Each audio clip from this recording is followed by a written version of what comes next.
sesak dadanya, sempit hatinya menghadapi urusan-urusan dunia yang sejatinya Allah bisa menyelesaikannya.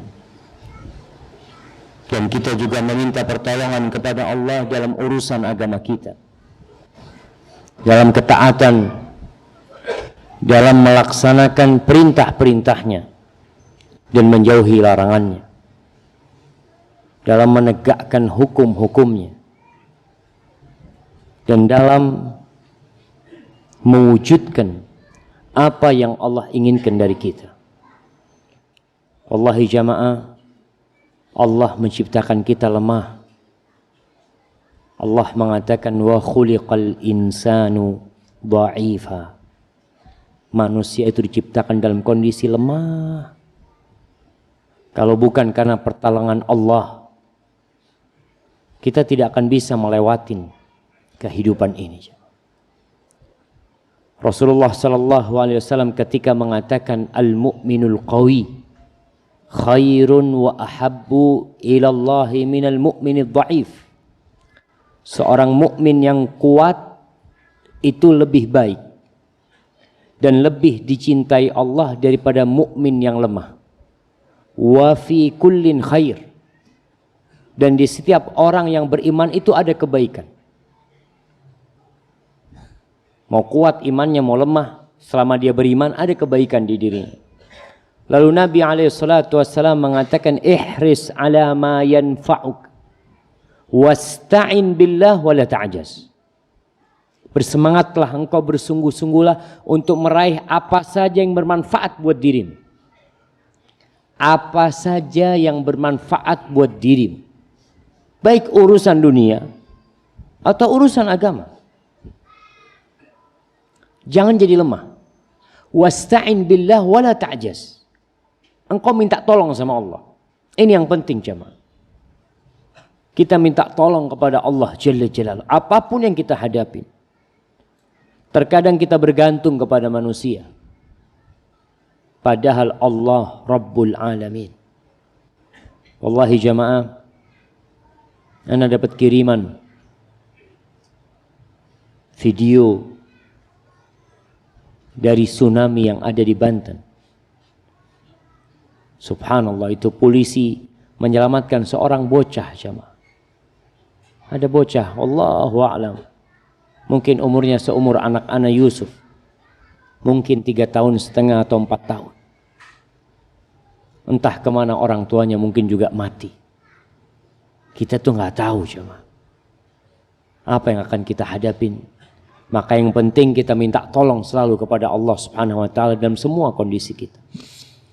Wassalatu wassalamu ala sayyidil mursalin wa imamil muttaqin qaidil ghurril muhajjalin sayyidina wa maulana Muhammadin wa ala alihi wa ashabihi ajma'in.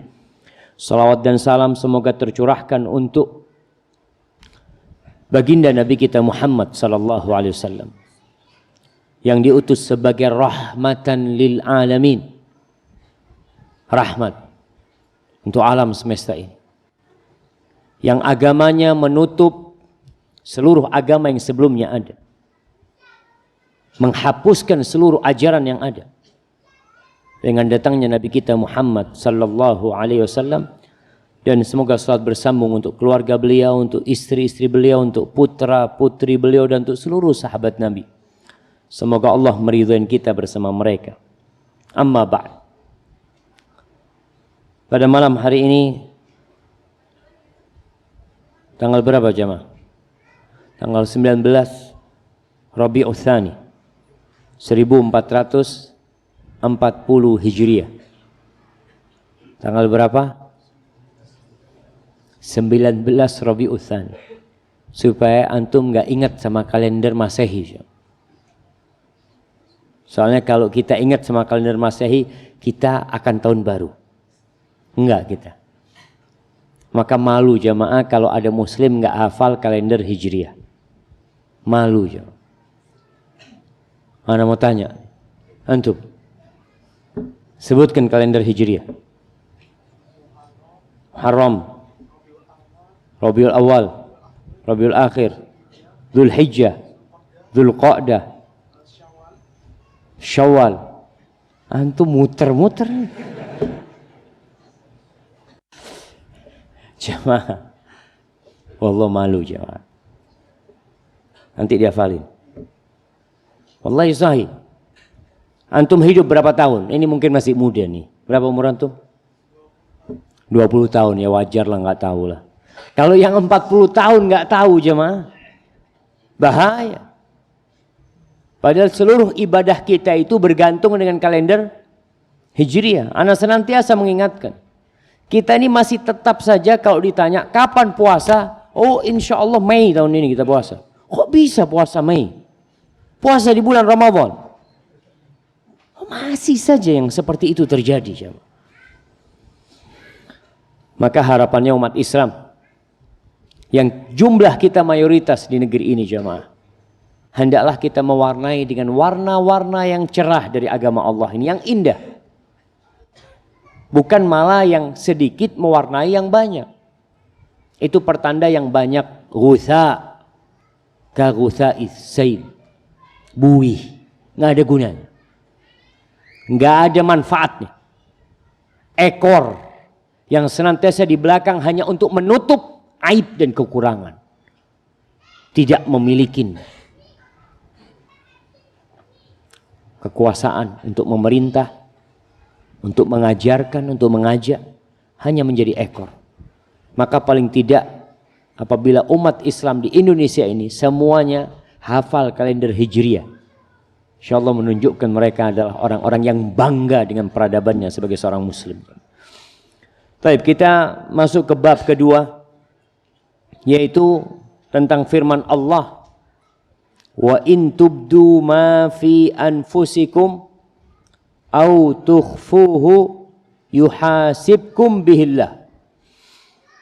Ini di surah Al-Baqarah ayat 284.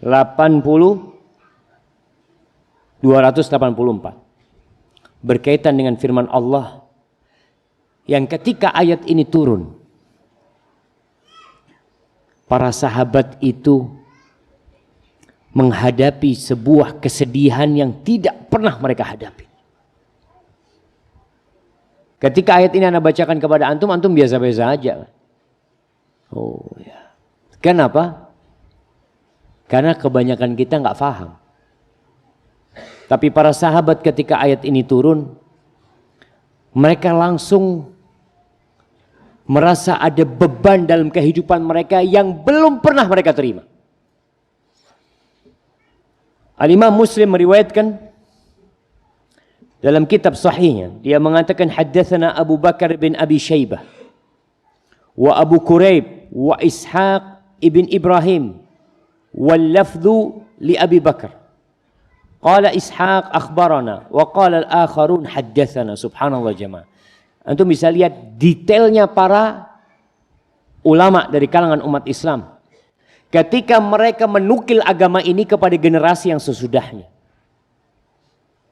Ini agama ini jemaah kita ambil dari yang sebelum kita. Kita ambil dari yang sebelum kita sampai kepada Rasulullah sallallahu alaihi wasallam. Karena beliaulah yang diutus menjadi rasul yang dapat kepercayaan menyampaikan. Para ulama itu hanya pewaris para nabi. Mereka tidak mendambain, tidak ngurangin. Ya warisan dia sampaikan kepada yang sesudah. Imam Muslim mengatakan telah mengajarkan kepada kami Abu Bakar ibn Abi Syaibah dan Abu Quraib dan Ishaq ibn Ibrahim. Berapa orang gurunya? 3. Wal lafdhu li Abi Bakar. Lafaz hadis ini milik Abu Bakar. Karena kadang-kala ada perbedaan lafal dalam penyampaian hadis. Apa penyebabnya? Diperbolehkannya meriwayatkan hadis dengan makna. Diperbolehkannya meriwayatkan hadis dengan makna. Sehingga terkadang ada satu kata atau satu makna yang beberapa kata bisa mewakilinya. Maka disebutkan wal lafdhu li Abi Bakar. Lafal ini milik Abu Bakar. Qala Ishaq akhbarana. Imam Muslim mengatakan, Ishaq mengatakan akhbarana, telah memberitakan kepada kami. Wa qala al-akharani, dan yang 2 orang yakni Abu Bakar bin Abi Syaibah dan Abu Quraib tidak mengatakan akhbarana, tapi mengatakan haddatsana. Sampai perbedaan lafal ini pun disebutkan oleh para ulama. Kenapa? Amanah agama ini. Jangan bikin-bikin agama. Oleh karena itu Rasulullah SAW mengancam orang-orang yang bikin hadis palsu, yang menyampaikan hadis-hadis dusta. Man kadzaba alayya muta'ammidan falyatabawa maq'adahu minan nar. Barang siapa yang berdusta atas nama kami secara sengaja, maka hendaklah dia mengambil tempatnya di neraka. Na'udzubillahi minan nar. Qala Ishaq akhbarana wa qala al-akharani haddatsana Waqi' an Sufyan, telah mengajarkan kepada kami Waqi' meriwayatkan dari Sufyan an Adam ibn Sulaiman maula Khalid, dari Adam ibn Sulaiman maula Khalid, qala sami'tu Sa'id ibn Jubair. Mereka mengatakan, afwan, Adam ibn Sulaiman mengatakan sami'tu, artinya aku mendengar. Aku mendengar Sa'id bin Jubair. Siapa yang tahu Sa'id bin Jubair, jemaah? Seorang tabi'in min sadati tabi'in yang dibunuh oleh Hajjaj bin Yusuf. Allahu Akbar ya. Bagaimana para ulama dahulu kadangkala harus dibunuh sama penguasa yang ada, tapi umat Islam pun tidak berontak. Mereka tetap taat, mereka tetap berusaha untuk memperbaiki dengan cara yang diperintahkan oleh Allah dan Rasulnya. Ini Sa'id bin Jubair, ulama yang agung, dibunuh oleh Hajjaj bin Yusuf, penguasa yang zalim. Yuhadithu an Ibni Abbas. Aku mendengar Sa'id bin Jubair mengajarkan sebuah hadis yang asalnya dari Ibnu Abbas. Qala, Ibnu Abbas mengatakan, lamma nazalat hadhil ayah, ketika turun firman Allah, wa in tubdu ma fi anfusikum au tukhfuhu yuhasibkum bihillah. Apa saja yang kalian lahirkan dari diri kalian, kalian tampakkan dari diri kalian, atau kalian sembunyikan di diri kalian, yuhasibkum bihillah, Allah akan mengadakan perhitungan sama kalian. Jadi apa yang keluar dari lisan kita, apa yang kita perbuat dengan raga kita, dan apa yang terlintas di hati kita, ada hisabnya. Antum kadangkala ini yang mahasiswa, mungkin ada terlintas di hati nggak suka sama ustadznya. Ustadznya ada yang killer kadangkala jamaah kan. Dalam hati ada terlintas, muka-muka loro ustadz. Terlintas. Mudah-mudahan tabrakan ustadz. Mudah-mudahan ustadz ini ya resign lah dari mana. Umpamanya ada terlintas perasaan seperti itu. Atau terlintas antum lagi malas belajar, mudah-mudahan ustadznya gaib, nggak datang. Ada mahasiswa kan paling bahagia kalau ustadznya absen. Alhamdulillah, alhamdulillah. Itu ada hisabnya jemaah. Ketika ayat ini turun, apa saja yang terlintas di hati kalian, yuhasibkum bihillah, Allah akan menghisapnya. Apa kata Ibnu Abbas menceritakan kondisi para sahabat. Al-Baqarah itu turun di Mekah apa di Madinah? Jemaah. Madaniyah. Ini imannya para sahabat, artinya sudah Masya Allah, sudah digembleng di kota Madinah. Ketika turun ayat ini, kata Ibnu Abbas, dakhala qulubahum minha syai'un lam yadkhul qulubahum min syai'. Masuk ke dalam hati mereka kesedihan, kesusahan, beban yang tidak pernah masuk ke dalam hati mereka dengan ayat-ayat yang lainnya. Artinya kita gimana? Kalau punya perasaan buruk aja langsung dihisab. Kemarin kita udah bahas tentang niat berbuat dosa. Kalau sekedar yang terlintas di hati, terbetik hati nggak dihisab. Tapi kalau sudah ada keinginan kuat, ada hisab. Tapi ini apa saja yang kalian sembunyikan, apa saja yang kalian sembunyikan ada hisabnya.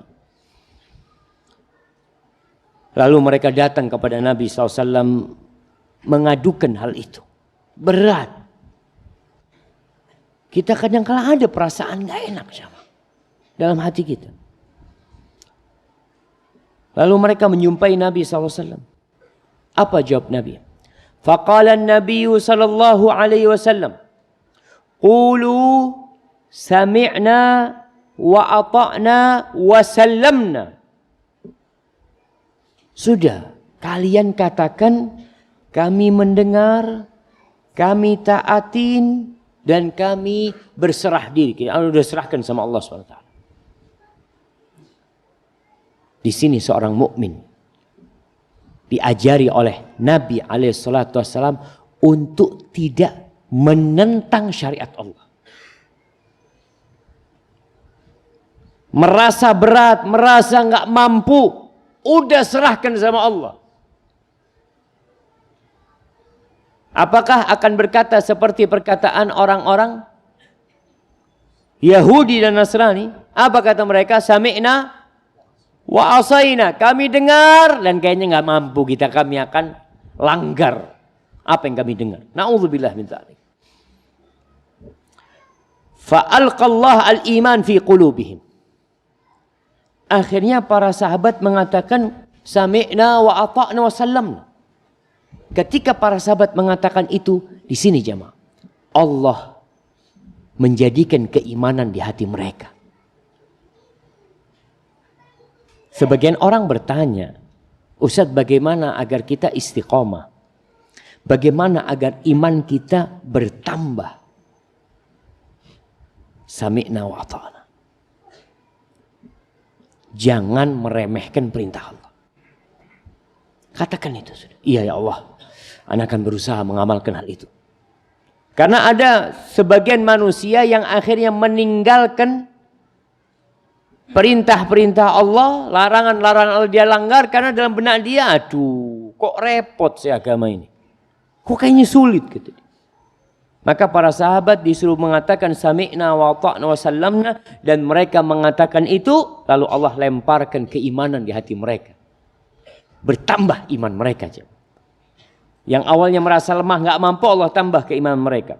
Fa anzalallahu ta'ala, di sini kemudian Allah menurunkan firman-Nya. La yukallifullahu nafsan illa wus'aha. Laha ma kasabat wa 'alaiha maktasabat. Rabbana la tu'akhidna in nasina au akhtana. Allah turunkan firman-Nya.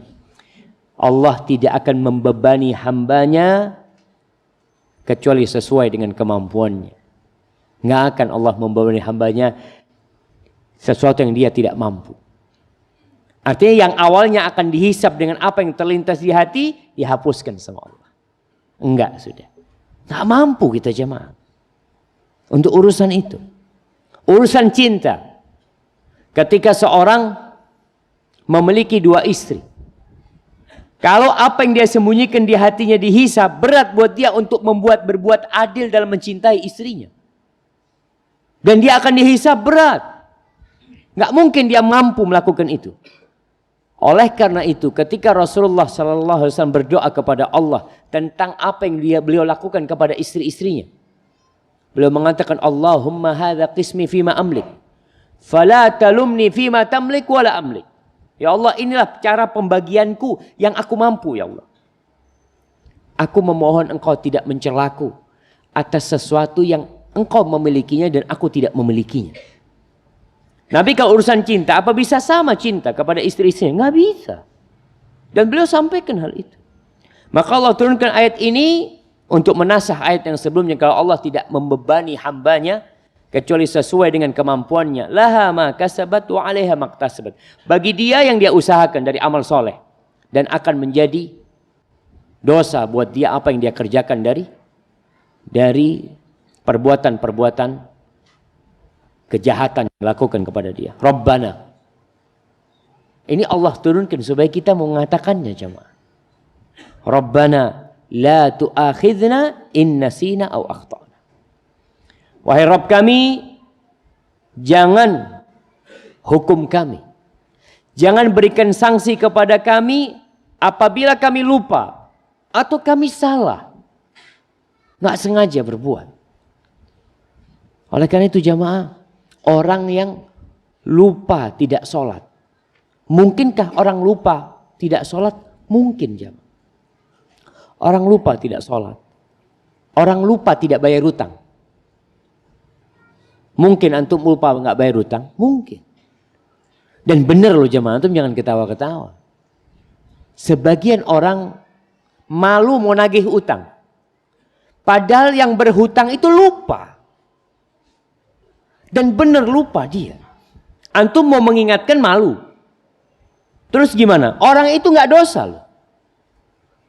Kalau benar dia lupa. Oleh karena itu dianjurkan urusan utang piutang ini ditulis. Bahkan ada 2 saksi untuk menghindari lupa tadi. Umpamanya antum datang kepada dia. Lalu antum mengatakan, "Mas, antum punya utang sama ana 2 juta. Kayaknya enggak ya. Dulu sudah ana bayar. Belum mas. Gimana sekarang jemaah?" Dan dia benar lupa, bukan pura-pura lupa jemaah. Ketika seorang lupa, kita minta sama Allah, jangan beri sanksi kepada kami Allah. Kalau kami lupa, kami salah. Artinya kami nggak tahu mana yang benar. Padahal udah belajar umpamanya. Melakukan kesalahan. Apa kata Allah?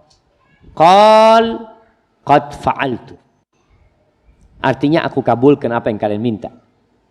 Aku tidak akan membebani yang lebih dari kemampuan kalian. Kata Allah SWT, aku telah melakukan itu dan aku akan mengampuni kalau kalian lupa atau salah. Lalu, Rabbana, wala tahmil alaina isran, kama hamaltahu ala alladhina min qablina. Qala qad fa'altu. Ini ana bacakan hadisnya. Allah mengatakan qad fa'altu. Ya Allah, janganlah engkau memberikan beban kepada kami sebagaimana engkau berikan beban kepada orang-orang sebelum kami. Lalu Allah mengatakan, iya, aku sudah lakukan itu. Antum kalau tahu umat sebelum kita jamaah, tobatnya mereka itu menakutkan sekali. Ya.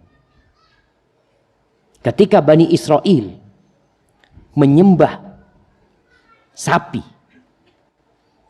lalu mereka bertobat kepada Allah SWT.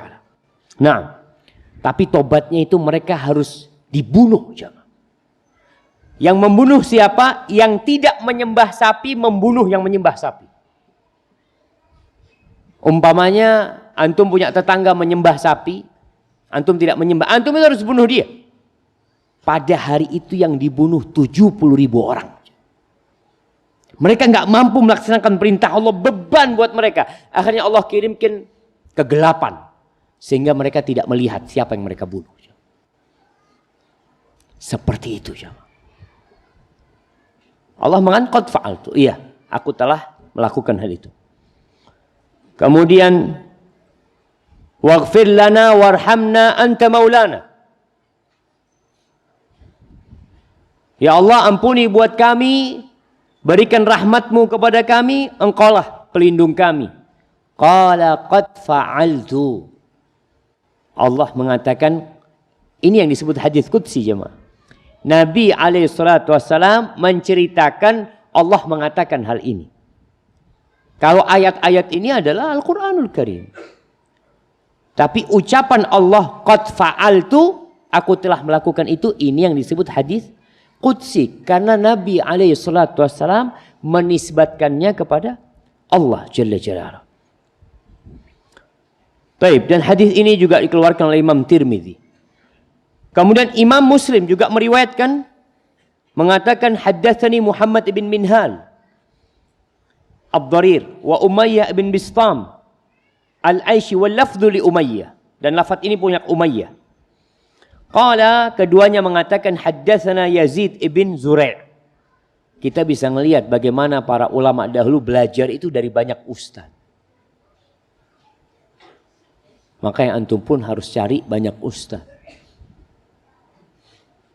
Alhamdulillah di STD ini banyak ustaz. Dan keilmuan mereka, Masya Allah. Mungkin sebagian gak pernah hadir sehingga tidak menyimak apa yang disampaikan oleh ustaz-ustaz tersebut. Mungkin sebagian ustadz tersebut tidak pernah nongol di televisi. Karena sebagian ustadz memang nggak mau lah. Tapi keilmuan mereka Masya Allah. Maka di sini hadis yang kedua ini Imam Muslim meriwayatkan dari 2 ustadz. Yang tadi meriwayatkan dari 3 guru. Belajar. Dan inilah pentingnya rihlah. Merantau untuk menuntut ilmu. Qala keduanya mengatakan haddatsana Yazid ibn Zurai'. Qala haddatsana Rawh wa huwa Ibnu Qasim telah mengajarkan kepada kami Yazid bin Zurai', dia berkata telah mengajarkan kepada kami Rawh wa huwa Ibnu Qasim anil Ala dari Ala an abihi dari ayahnya dari Abu Hurairah radhiyallahu taala anhu. Abu Hurairah mengatakan, kalau tadi Ibnu Abbas mengatakan jalurnya beda nih, gurunya beda semua sampai ke sahabat Imam Muslim yang pertama sampai kepada Ibnu Abbas. Yang kedua Imam Muslim meriwayatkan sampai kepada Abu Hurairah radhiyallahu taala anhu. Apa kata Abu Hurairah? Lamma nazalat ala Rasulillah sallallahu alaihi wasallam lillahi ma fis samawati wa ma fil ard wa in tubdu ma fi anfusikum aw tukhfuhu yuhasibkum bihillah fayaghfiru liman yasha wa yu'adzibu man yasha wallahu ala kulli syai'in qadir.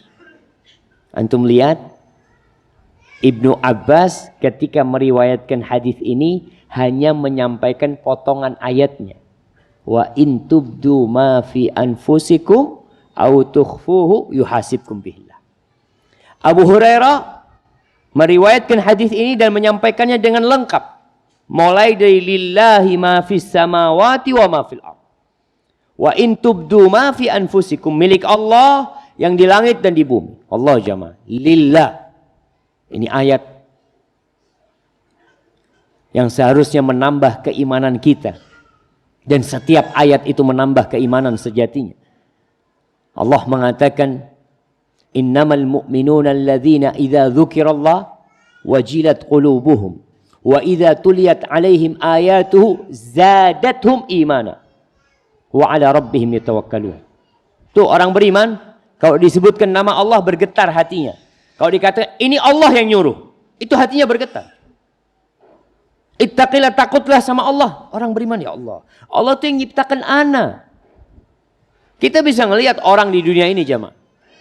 Seorang pegawai dikatakan antum dipanggil sama bos. Gemeter kadang-kadang orang itu jamaah. Bagaimana dengan Allah Rabbus samawati wal ard yang dia memiliki semuanya? Kita nggak punya apa-apa jemaah. Wallahi kita nggak punya apa-apa. Rumah kita, kendaraan kita. Antum bawa motor. Kadangkala antum parkir motor di sebuah supermarket, bawa belanjaan, pulang motornya nggak ada. Astagfirullahaladzim. Inna lillahi wa inna ilaihi raji'un. Antum langsung mengatakan inna lillah. Kami ini milik Allah. Bukan cuma motorku, aku milik Allah. Sehingga tenang orang itu jemaah menghadapi kehidupan ini. Maka di sini disebutkan lillah ma fis samawati wa ma fil, milik Allah yang di langit. Antum bisa lihat yang di langit itu jemaah. Yang 7 lapis di sana. Makanya orang yang punya teropong bintang atau nggak pakai teropong bintang pun, antum bisa menikmati keindahan malam dengan bintang-bintangnya, dengan planet-planetnya. Lalu wama fil ard, dan semua yang di bumi. Makanya kalau Allah mau menghancurkan itu milik Allah gitu. Kalau antum punya HP ini, lalu antum ambil palu, antum potong-potong. Ada yang protes sama antum. Apa kata antum? Ini barangnya siapa? Punya siapa ini? Ya punya antum. Ya sudah, jangan urusin sana. Pemilik jamaah. Tapi Allah tidak melakukan sesuatu kecuali ada hikmah. Karena Allah alimun hakim. Jadi kalau timbul kerusakan di muka bumi, terjadinya tsunami. Di Banten kemarin. Allah, sampai hari ini ana membaca yang mati sudah 400 lebih. Dan akan nambah terus. Kerusakannya wallahu a'lam. Itu milik Allah. Allah mau menghancurkan Indonesia, hancur Indonesia ini jemaah. Dan tidak ada satu yang bisa menahan kehancuran negeri ini kalau Allah berkehendak. Allah tinggal bilang kun fayakun. Ana mengikutin peristiwa tsunami itu. Ribut semuanya. Ini kok bisa ya? Ini fenomena alam yang langka. Kemana Allah? Ketika hanya menisbatkan itu kepada fenomena alam. Pertanyaannya, punya siapa alam ini? Rabbul Alamin. Kadangkala berita-berita itu jemaah tidak menambah keimanan. Maka kita lillah, milik Allah, yang di bumi milik Allah. Akhirnya ketahuan itu karena erupsi. Erupsi gunung Krakatau akhirnya menyebabkan terjadinya gelombang seperti itu. Pertanyaannya, siapa yang melakukan itu? Allah. Lalu Allah katakan, wa in tubdu ma fi anfusikum aw tukhfuhu yuhasibkum billah. Allah akan hisab yang ditampakkan, yang disembunyikan, akan ada hitungan sama itu. Fayaghfiru liman yasha. Kemudian Allah akan mengampuni bagi siapa yang Allah kehendaki. Wa yu'adzibu man yasha. Dan Allah akan mengazab siapa yang Allah kehendaki. Jemaah, Allah pemilik. Jadi Allah berhak mengampuni fulan dan Allah berhak mengazab fulan.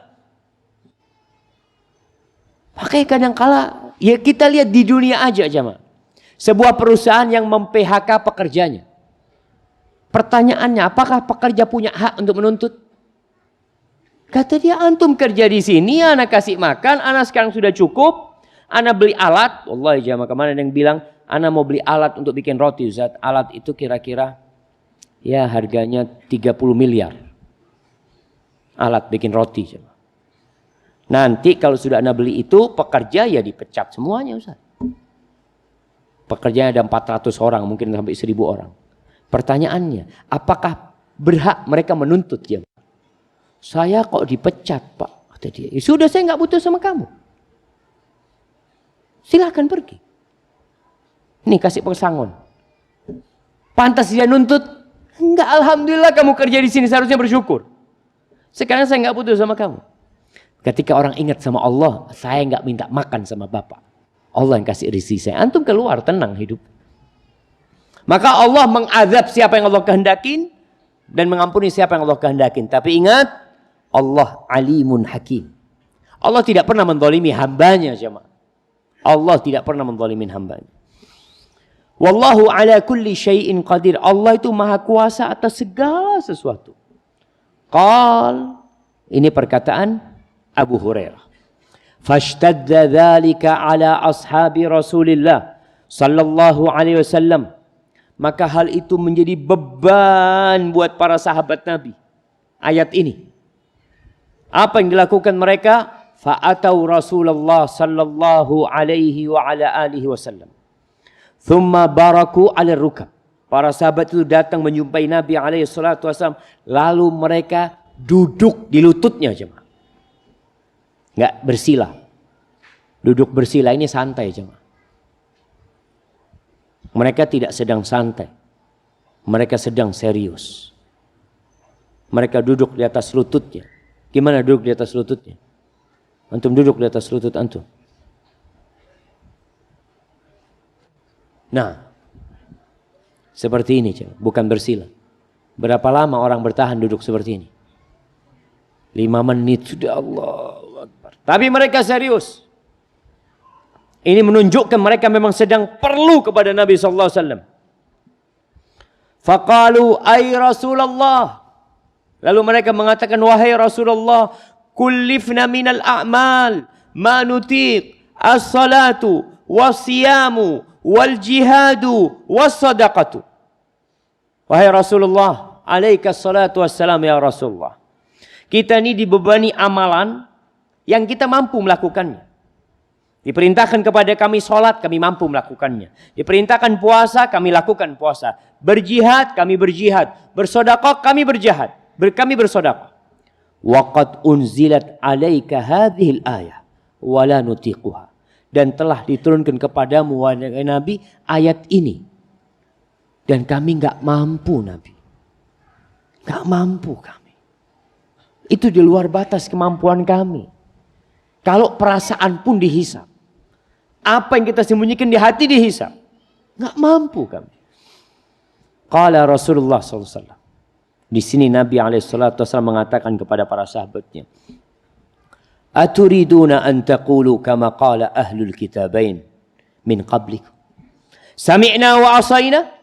Apakah kalian akan berkata seperti apa yang dikatakan oleh ahlul kitabain, orang Nasrani dan Yahudi? Mereka mengatakan sami'na wa asayna. Kalian akan mengatakan itu? Bal qulu sami'na wa ata'na ghufranaka rabbana wa ilaikal masir. Jangan, kata Nabi.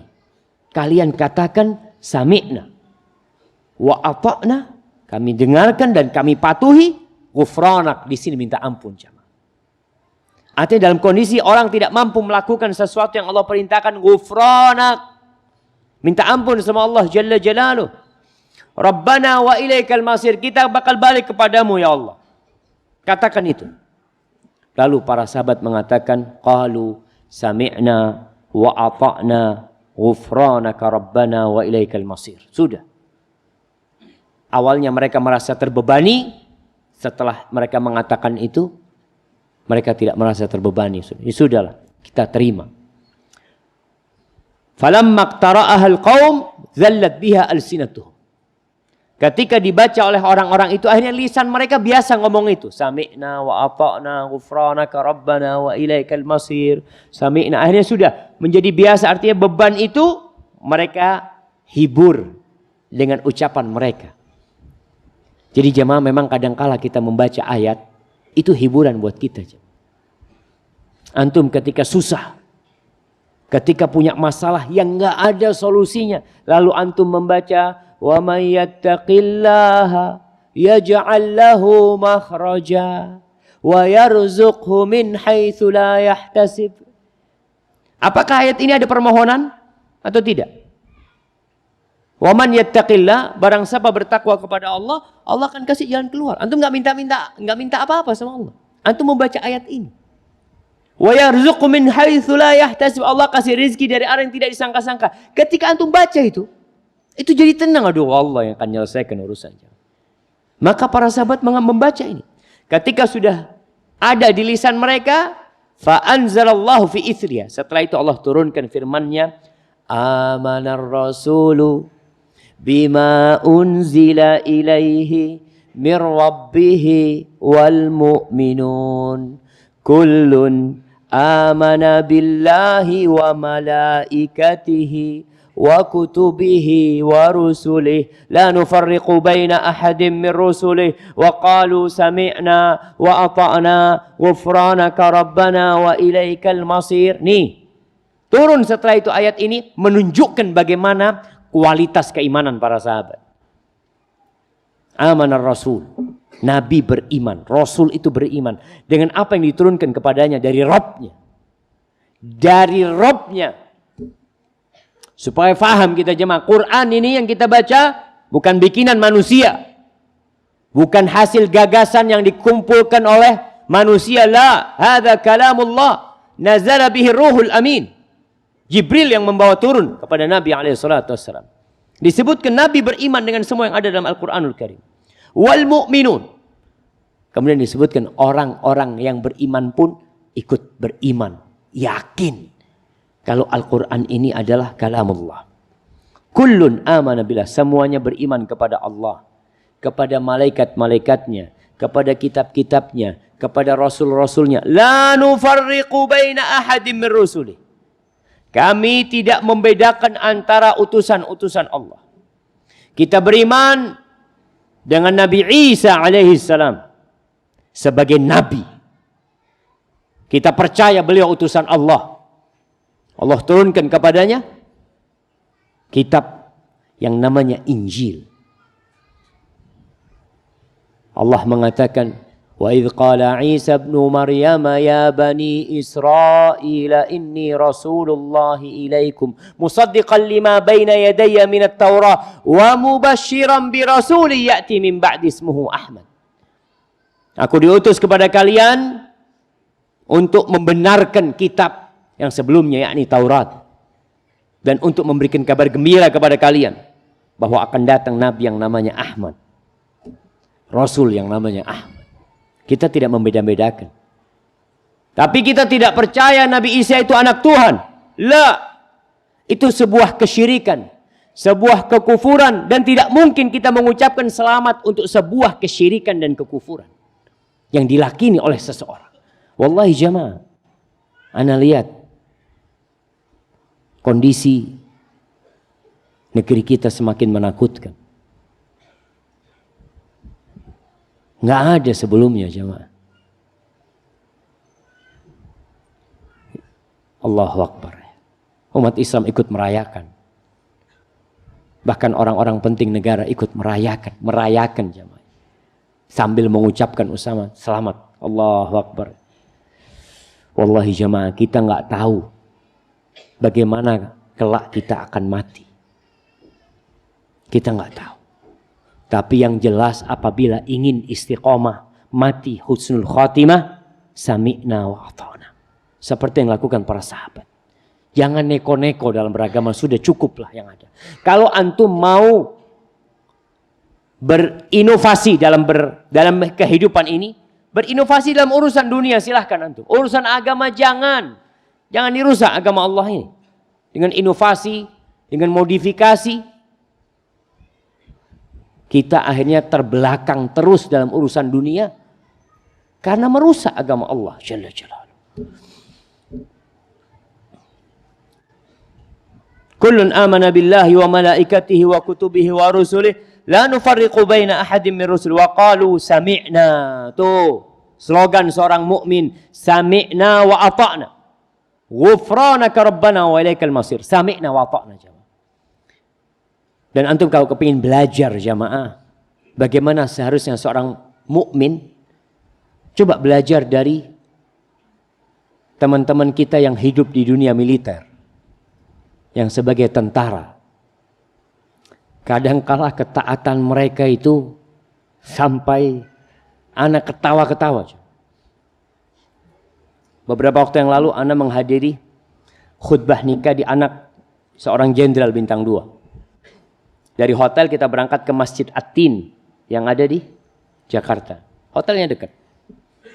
Ini ajudan yang bawa mobil anak tanya sama ada tentara yang di pinggir jalan tanya. Kata dia, lewat pintu belakang kata dia. Siap dan berangkat. Sampai tengah jalan, di mana pintu belakangnya? Kata dia nggak tahu, tapi yang penting siap dulu. Nggak ada dia, di mana pintunya? Nggak ada pertanyaan kayak gitu jemaah. Itu tentara siap dulu. Nanti perkara nggak tahu ya dicari tahu gitu. Tapi siap dulu jemaah. Ini yang seharusnya dilakukan seorang muslim. Wallahi jamaah, kadang-kala antum lihat tentara itu disuruh lari jamaah siang hari. Siang hari panas-panas, lari nggak pakai baju. Apakah ada di antara mereka dan anak pakai baju dannya supaya nggak hitam dan nggak ada jamaah. Mereka siap dan buka bajunya, lari dia jamaah. Kadang-kala anda lihat mereka bisa taat dengan aturan atasan dan komandan, aturan Allah susah jamaah mereka taati. Lari. Ya, ana sering ingatkan sebagian orang itu bisa lari maraton. Ada lomba lari. Lomba lari sampai 10 km.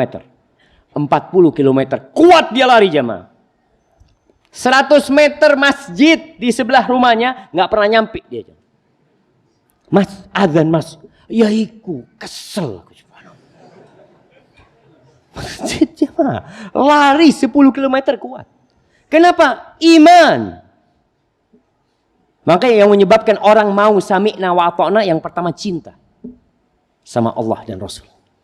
Tuh kenapa tentara kok mau disuruh-suruh, dia cinta sama pekerjaannya. Dia suka. Kemudian dia mengagungkan atasan.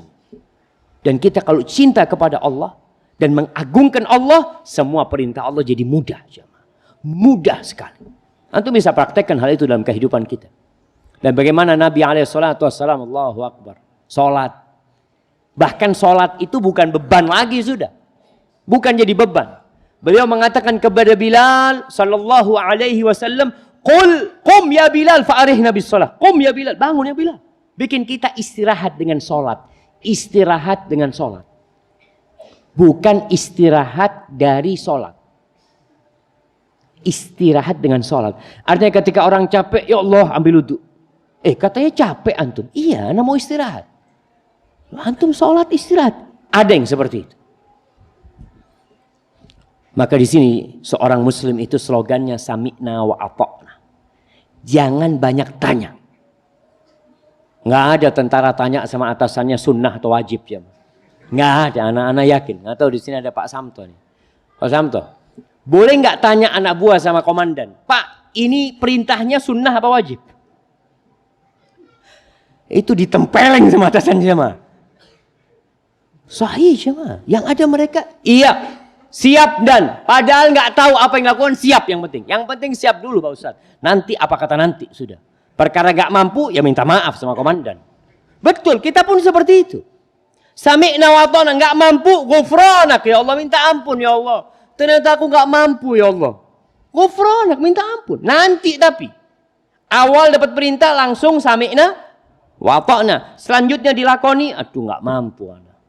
Minta ampun sama Allah SWT dan yakin akan kembali kepada Allah. Falamma fa'alu dzalika nasakha Allah tabaraka wa ta'ala fa anzalallahu azza wa jalla. Ketika para sahabat melaksanakan perintah Allah itu, mereka mengatakan sami'na wa ata'na ghufranaka rabbana wa ilaikal masir.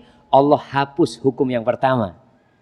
Wa in tubdu ma fi anfusikum aw tukhfu yuhasibkum muhilla. Itu dihapus dengan firman Allah, la yukallifullahu nafsan illa wus'aha laha ma kasabat wa 'alaiha maktasabat. Rabbana la tu'akhidna in nasina aw akhtana. Qala na'am. Kalau dalam riwayat Ibnu Abbas, Allah mengatakan apa? Qad fa'altu.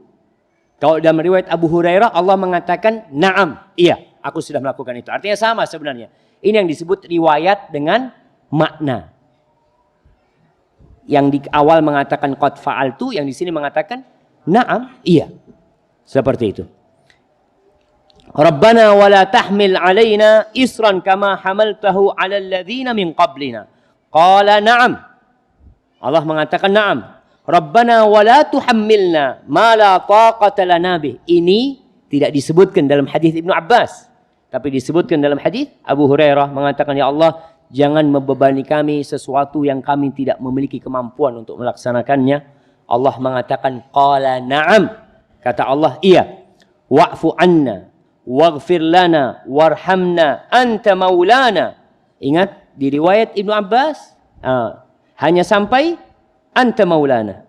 Dalam riwayat Abu Hurairah fansurna 'alal qaumil kafirin. Dan tolonglah kami atas kaum yang kafir. Qala na'am. Allah mengatakan, iya, aku sudah lakukan itu. Jamaah rahimakumullah, apa tugas kita? Setelah ya Allah, waktu azan, Allah.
Allahumma salli wa sallim ala sayyidina Muhammad.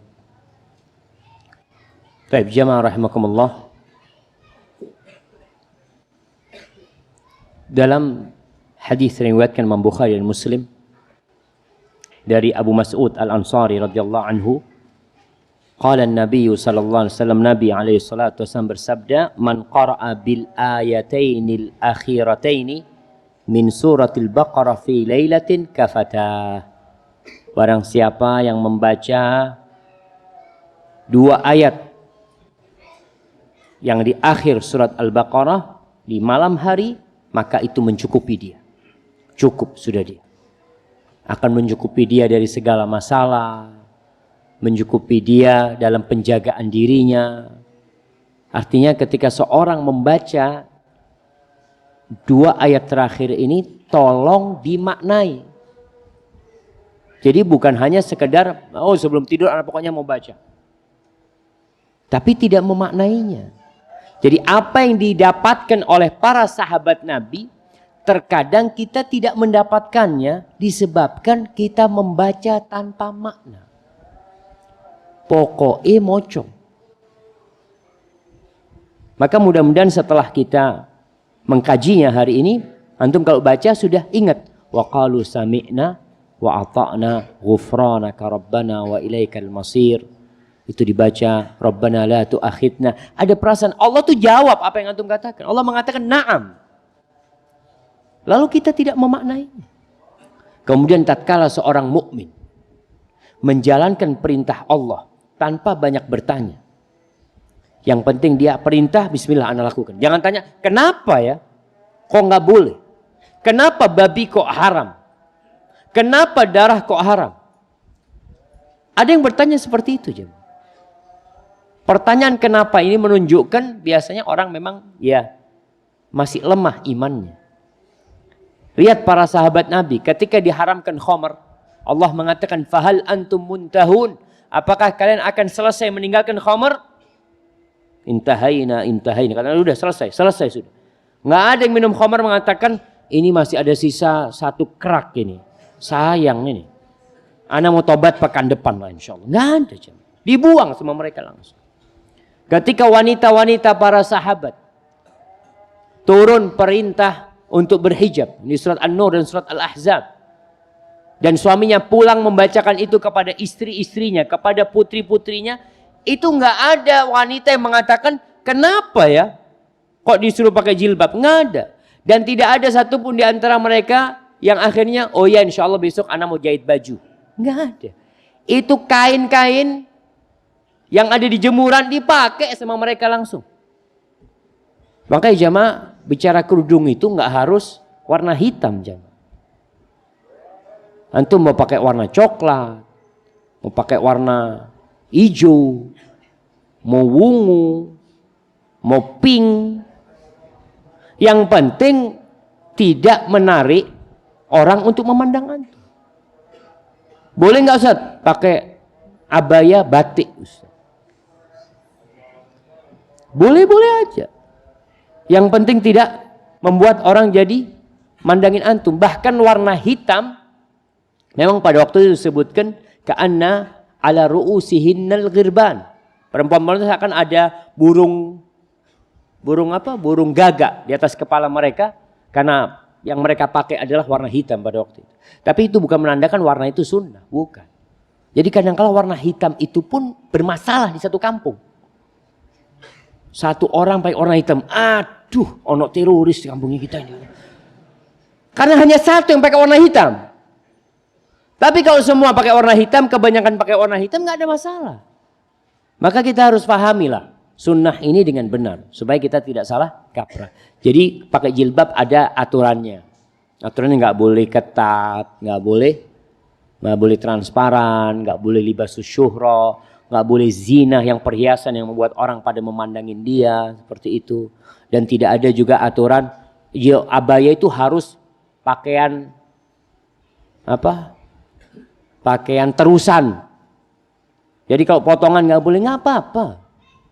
Tapi yang jelas tadi aturan syariatnya itu jadi nggak ada model jilbab dari Nabi Muhammad SAW. Ukurannya sekian-sekian nggak ada. Modelnya harus dari kepala umpamanya. Enggak. Yang penting sesuai dengan aturan syariat. Seperti itu. Wallahu a'lam. Ini hanya sampaikan karena kadang-kala sebagian masih ya salah memahami tentang masalah jilbabnya. Tapi yang jelas para sahabat Nabi ketika itu yang ada kain itu mereka pakai. Sami'na wa ata'na. Dan juga jilbab ini bukan seragam. Karena ada orang yang pakai jilbab kalau pengajian. Insya Allah. Antum kenapa pakai jilbab? Pengajian sekarang. Habis gitu pakai celana pendek di rumahnya dia. Umpamanya seperti itu. Enggak, ini bukan seragam. Ini memang pakaian sehari seorang muslimah. Tapi yang jelas itu jemaah. Yang penting itu sami'na wa ata'na. Barakallahu fikum.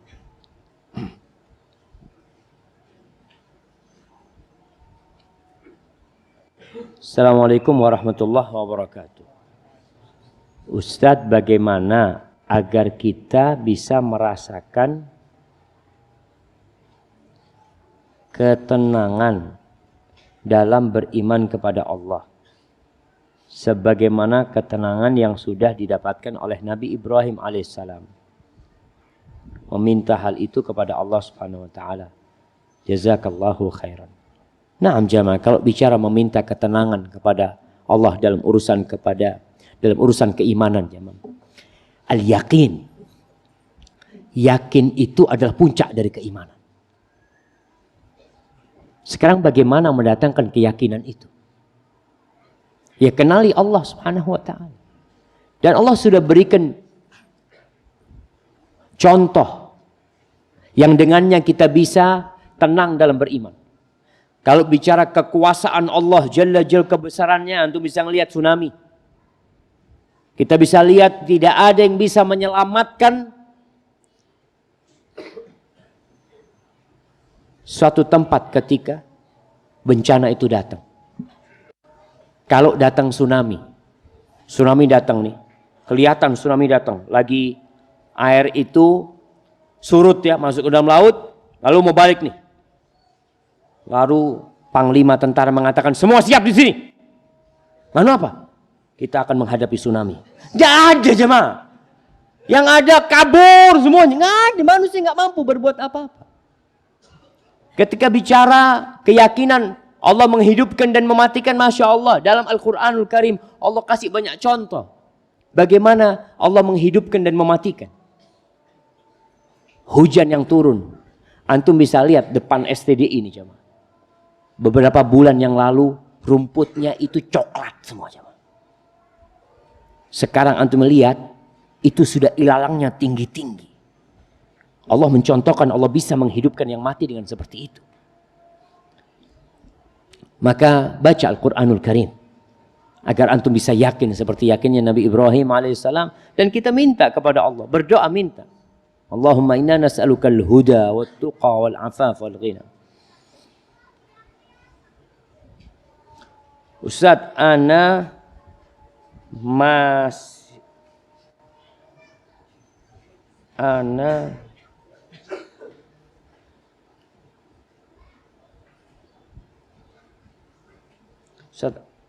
Ustadz, ana nggak bisa baca jemaah. Terlalu bagus tulisan.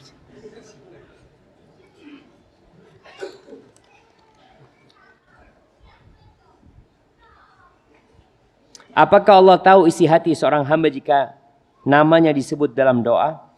Apakah Allah tahu isi hati seorang hamba jika namanya disebut dalam doa? Antum paham gak jemaah? Gimana? Jumlu. Oh, mohon doanya Ustaz agar niat baik hamba untuk melamar gadis pujaan anak terlaksana. Paham antum, Masya Allah. Berapa lama jarak antara ta'aruf dan khidbah? Subhanallah jemaah. Iya, artinya orang jomblo ini malu mau ngomong jemaah. Jadi terpaksa dia. Allah tahu dengan isi hati hamba. Tapi Allah perintahkan kita dalam berdoa untuk mengatakan apa yang kita pinta. Allah mengatakan, ud'uni astajib lakum. Kalian minta sama aku kabulkan. Jadi jangan sampai kita ini mengatakan, Allah kan tahu dengan isi hati hamba. Iya, tapi engkau disuruh berdoa. Di sini jamaah, sami'na wa ta'na, tolong diamalkan. Allah nyuruh kamu berdoa dan Allah tahu dengan isi hati kamu. Lalu apa tugas kita? Ya berdoa minta. Rasulullah sallallahu alaihi wasallam, antum lihat bagaimana ketika malam hari perang Uhud, bagaimana beliau berdoa mengatakan, Allahumma anjiz wa'daka alladhi wa'adtani. Ya Allah, janjimu kepadaku ya Allah, kabulkan ya Allah. Penuhi janjimu ya Allah.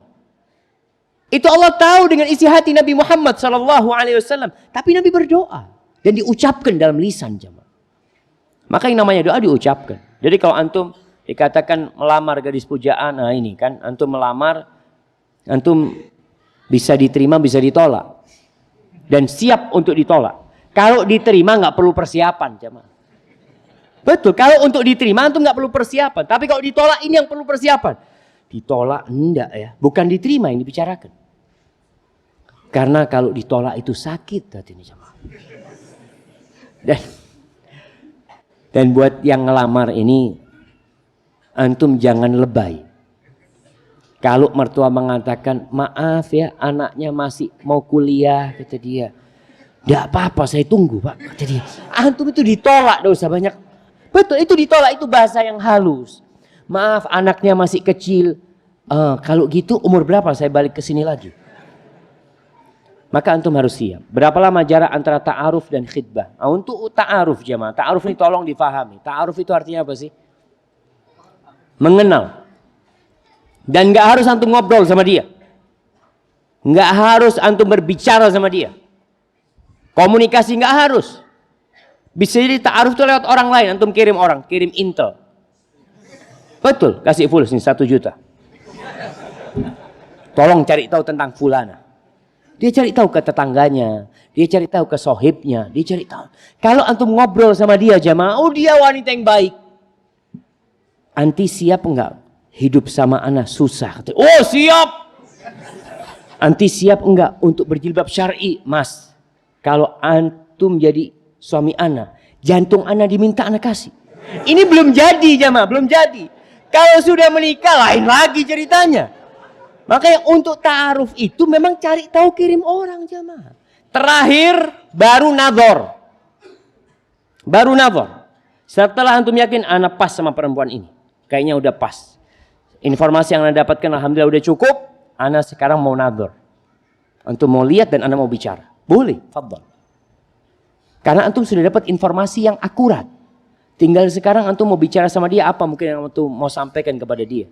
Mamanya antum mengatakan ke dia, afwan, anti kalau jadi istri anak ingin istri anak menjadi ibu buat anak-anak anak.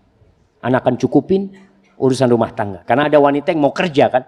Kadang-kala seperti itu. Maka kita sampaikan hal itu kepada dia.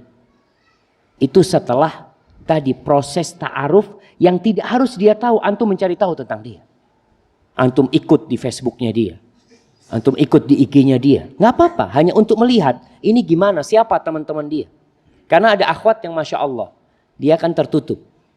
Artinya akunnya itu nggak bisa kecuali kita jadi follow-nya dia. Kita ikut dia. Kita memang benar ingin tahu tentang dia seperti itu. Baru setelah itu nazar. Berapa jaraknya? Ya wallahu a'lam. Kalau jarak antara ta'aruf sama khidbah ini, kalau antum sudah cocok, antum nazar. Setelah nazar antum mau khidbah, langsung silahkan. Dan ana mendapatin seseorang jemaah. Bapaknya itu datang ke rumah ana cerita, Ustaz subhanallah Ustaz, anak ana ini Ustaz, dia bawa anaknya. Dari Gresik ana bawa ke Kediri, mau nazar akhwat. Jadi sudah dapat informasi yang cukup ini jemaah. Mau nazar akhwat. Setelah nazar, anak tanya, gimana cocok? Cocok ayah. Gimana sudah cocok anaknya? Kata mertuanya, kita nikahkan sekarang. Itu bingung jamaah. Kata dia, ini gimana nggak ada duit? Akhirnya semua duit dikumpulin untuk maharnya yang ada. Selesai malam itu jadi istrinya. Karena apa? Ta'arufnya sudah selesai jamaah. Jadi informasi tentang akhwat itu dia sudah selesai. Tinggal nazarnya. Nador ini untuk menetapkan hati. Udah pas nggak seperti ini perempuannya? Bismillah. Udah pas nikah jamaah. Dan cari mertua yang kayak gitu antum jamaah.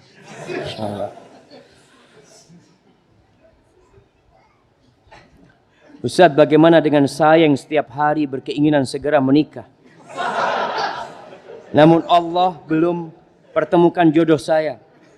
Apakah pahala dan kebaikan selalu saya dapatkan? Jamaah, kalau antum berdoa minta sama Allah SWT, antum harus yakin. Di sini jamaah, ada berdoa yang harus dipelajarin. Rasulullah SAW mengatakan, Ud'ullaha wa antum muqinuna bil ijabah. Berdoalah kepada Allah dalam posisi yakin akan dikabulkan. Soalnya pertanyaan antum seakan-akan ragu antum dengan doa antum. Anak tiap hari kok belum dipertemukan Ustaz ya, jodohnya. Nabi Zakaria, Nabi Yaqub alaihissalam. Nabi Zakaria, apa kata Nabi Zakaria? Idh nada rabbahu nidaan khafiyya. Qala rabbi inni wahana al-'azmu minni washta'ala ar-ra'su shayba wa lam akun bidu'aika rabbi syaqiyya. Ya Allah, aku ini tulang-tulangku udah lemah ya Allah. Rambutku udah menyala, udah beruban semuanya. Tapi aku itu nggak pernah merasakan sengsara berdoa kepadamu ya Allah. Yakin Allah akan kabulkan doa. Allah kasih anak dikasih nama langsung sama Allah. Yahya kasih nama. Nggak ada manusia namanya Yahya sebelum Nabi Yahya alaihissalam. Artinya keyakinan ini yang harus kita tumbuhkan. Kalau ditunda, antum yakin pasti Allah ketika menunda ada yang baik buat antum. Tapi anak nggak tahan Ustaz. Udah nggak kuat puasa. Seperti itu.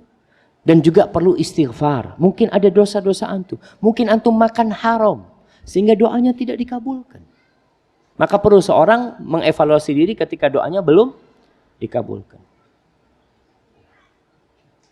Apakah memakai surban dan gamis termasuk syuhrah? Jadi kondisinya mungkin beda dari satu tempat ke tempat lainnya. Gamis kalau kita bicarakan alhamdulillah sudah menjadi familiar. Yang awalnya mungkin syuhrah. Antum kalau ngelihat mungkin gambar Wali Songo itu semuanya pakai gamis dan surban. Kalau kita lihat sampai hari ini para habaib mereka biasa pakai surban. Dan itu sudah menjadi pakaian yang mungkin bisa dilihat familiar di negeri kita jemaah. Wallahu a'lam bishawab. Jadi pakaian yang sudah ya masyarakat melihatnya bukan syuhrah lagi. Itu memang para ulama seperti itu pakaiannya. Kalau untuk melihat siapa namanya pendiri NU Kiai Hasyim Asy'ari, dia pakai surban.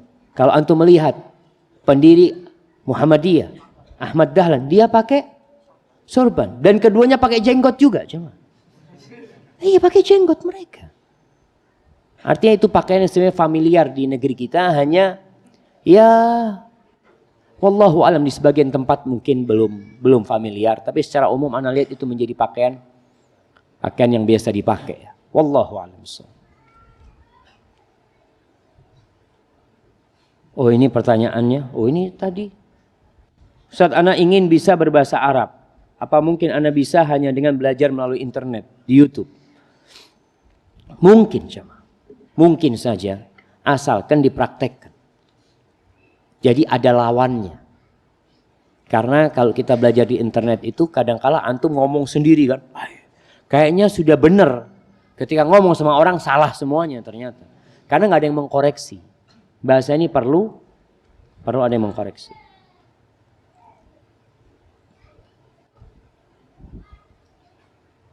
Nah, ada pertanyaan yang Anda nggak bisa jawab.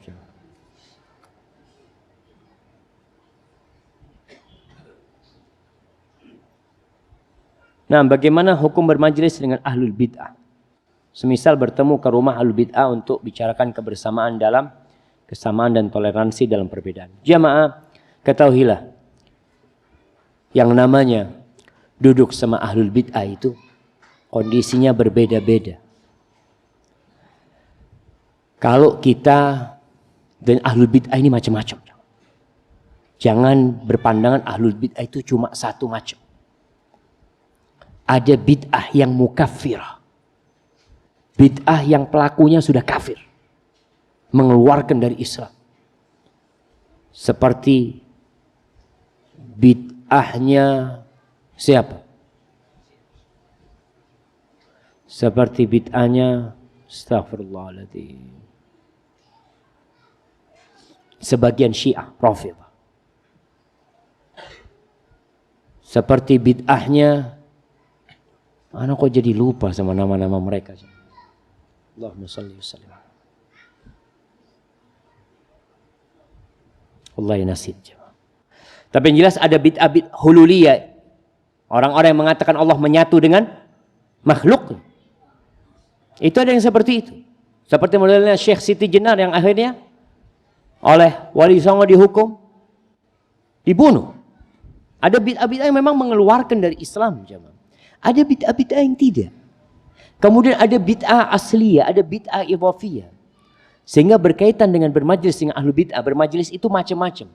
Ada yang bermajlis antum ke sana untuk belajar kepada mereka. Ada yang bermajlis kepada ahlu bid'ah untuk mengerem bahaya ahlul bid'ah. Kadangkala ada orang-orang pelaku bid'ah yang dia mengajak kepada bid'ahnya, yang dia kemudian merusak dakwah ini. Terkadang ada orang yang perlu diharap bagaimana dia bisa diam. Jadi bukan bermajelis untuk bersukaria di sana.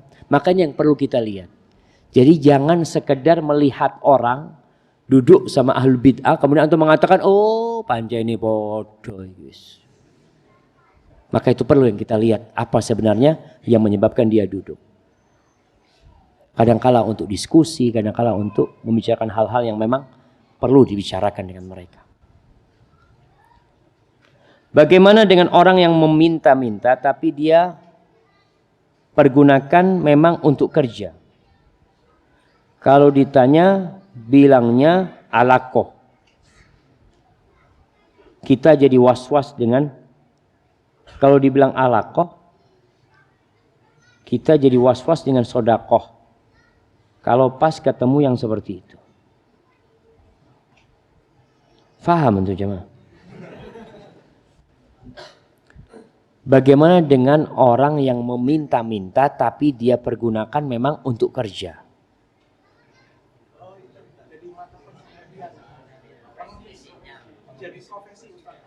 Tapi dia memang untuk kerja. Oh profesinya. Kalau ditanya bilangnya alako. Oh gitu. Jadi dia itu kalau ditanya minta-minta apa? Anak lagi kerja sekarang ini cuma. Jadi dia merasa sedang bekerja. Ini ada memang yang menjadikan profesinya. Ya kita berkaitan dengan orang yang minta-minta jemaah. Allah mengatakan, fa'ammal yatima fala taqhar Wa ammas sa'ila fala tanhar. Orang yang minta-minta jangan dibentak. Antum nggak mau ngasih nggak apa-apa, tapi jangan dibentak. Memang ada hak buat orang minta-minta. Allah mengatakan wa fi amwalihim haqqun ma'lum lis-sa'ili wal mahrum. Dan di harta orang-orang beriman ini ada hak yang sudah diketahui. Buat siapa? Buat orang yang minta-minta dan buat orang miskin yang tidak minta-minta. Ada orang minta-minta, kita lihat kondisinya. Kalau memang dia perlu, kalau antum lihat dia sehat, kekar. Rasulullah SAW ketika ada 2 orang yang kekar badannya, dia minta zakat, dikasih tahu sama Nabi SAW. Ini nih zakat nggak halal buat orang kaya dan tidak pula buat orang yang gagah perkasa dan dia bisa kerja. Kasih tahu sama Nabi SAW. Supaya kalau engkau ngambil, haram kau ambil nantinya. Engkau nggak berhak. Kita perlu sampaikan kepada mereka. Oleh karena itu orang yang minta-minta dalam kondisi tidak ada hajat, bahkan dari pekerjaan dia, akan datang pada hari kiamat. Di wajahnya tidak ada daging. Tengkorak saja wajahnya. Dia akan penuh nunduk, malu dia. Karena dia minta-minta kerjanya. Nasihat Nabi SAW kepada seorang sahabat. Dibaiat seorang sahabat ini. Allah as'ala ahadan syai'an. Agar aku tidak minta sesuatu apapun kepada manusia. Kalau nggak salah itu wasiat buat Abu Dzar atau Jarir bin Abdullah. Itu sahabat Masya Allah jamaah. Dia naik onta atau naik kuda. Pecutnya jatuh. Dia itu turun dari ontanya atau kudanya jamaah. Yang ada di sekitarnya ngomong. Kamu kok nggak ngomong tadi? Tolong ambilkan pecutnya. Kan anak ambilkan. Gak daripada antum harus turun capek. Naik lagi capek. Apa kata sahabat ini? Bayatu Rasulullah SAW. An la as'ala ahadan syai'an. Aku membaiat Nabi SAW untuk tidak minta sesuatu apapun kepada manusia. Sampai minta tolong diambilkan nggak mau dia. Maka kita perlu tumbuhkan jiwa ini. Kadang-kala kita umpamanya ada sandal kita, tolong ambilkan sandal anak. Kalau bisa jangan, antum ambil sendiri. Itu bayat. Apalagi orang yang minta-minta menjadi profesi. Kita kasih nggak perlu kasih. Kalau kita tahu memang itu profesi dia. Dari mana tahu itu profesi dia? Memang tiap hari kerjanya dari pagi sampai sore di sana. Anak ada, Masya Allah, di lampu merah. Lampu merah Geladak Pakem sana. Geladak Pakem, Geladak Kembar. Anak masih ingat kejadian ini. Anak telat mengisi kajian. Anak lampu merah, ada anak muda minta-minta. Anak tanya, antum sudah sholat? Ini sudah maghrib ini, sana sholat kata dia. Iya kata dia. Akhirnya kalau anak di lampu merah itu, dia lihat anak, nggak berani minta-minta ke anak dia. Dia mau ke belakang dia. Memang seperti itu profesi sudah jemaah. Dan pemerintah kita melarang. Pemerintah kita melarang. Aturan itu tertulis tidak boleh memberi kepada orang yang minta-minta. Kita harus taat dengan aturan pemerintah. Dan itu tidak bertentangan dengan agama. Pemerintah ingin mendidik mereka. Agar mereka bekerja. Kita nggak boleh pelihara mereka. Kayaknya udah cukup jamaah. InsyaAllah. Kajian ingat, kajian terus berlanjut. InsyaAllah besok Ustadz siapa? Ustadz Sanusin insyaAllah ya. Besok Ustadz Sanusin yang akan melanjutkan kajian ini. Mudah-mudahan liburan kita penuh dengan berkah jamaah. Hadza wallahu a'lam bishawab. Itu yang bisa Anda sampaikan. Apabila yang Anda sampaikan benar itu dari Allah. Kalau ada yang salah dan kurang berkenan itu dari diri Anda pribadi. Allah dan Rasulnya terbebaskan dari kesalahan itu. Subhanakallahumma wa bihamdika asyhadu an la ilaha illa anta astaghfiruka wa atubu ilaik. Assalamualaikum warahmatullahi wabarakatuh.